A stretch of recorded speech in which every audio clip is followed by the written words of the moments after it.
Hi everyone, আজ চলে এসেছি বর্ধমান। এখানে এই ঠাকুরটা এবং এই প্যান্ডেলটা এতটাই সুন্দর হয়েছে, মানে মনমুগ্ধকর যাকে বলে। এই জায়গাটার নাম আলামগঞ্জ। দেখুন প্যান্ডেলটা। আমি প্যান্ডেলটা শুরু থেকে, যেখান থেকে প্যান্ডেলটা আরম্ভ হয়েছে সেই থেকে ভিডিও করতে করতে এসছি। আর চোখে যেন একটা অদ্ভুত শান্তি অনুভব করা যায় প্যান্ডেলটাকে দেখে। যেমন লাইটিং, তেমন হাতের কারুকার্য। এই যে গেটের ভেতর দিয়ে ঢুকছি, এবার দেখুন কারুকার্যগুলো। যে সামনে মায়ের মূর্তি আছে, তার উপরে একটা এত সুন্দর লাইট দিয়ে কাজ করেছে, দেখার মতো। তারপর মায়ের মূর্তি খুবই সুন্দর।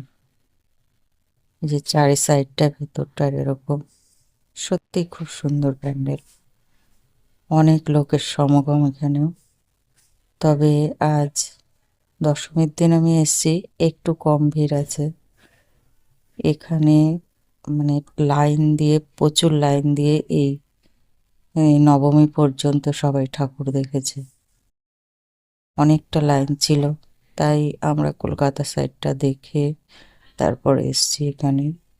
এসে দশমীর দিনটা খুব ভালোভাবেই ঠাকুরটা দেখলাম এবং প্যান্ডেলে ভালোভাবে ভিডিওটা করতে পারলাম। কোনো তাড়া নেই। এই যে দেখুন মায়ের মূর্তিটা কতটা সুন্দর। প্যান্ডেলটা আমি ভালো করে দেখানোর চেষ্টা করছি যতটা পারছি। আপনারা কেমন দেখলেন বলুন। তারপরে যে মা, আমার বান্ধবী, এরা আমরা তিনজনা মিলে গিয়েছিলাম। এই ভিডিও করলাম, ফটো একটু তুললাম, তুলে তারপর আমরা ওখান থেকে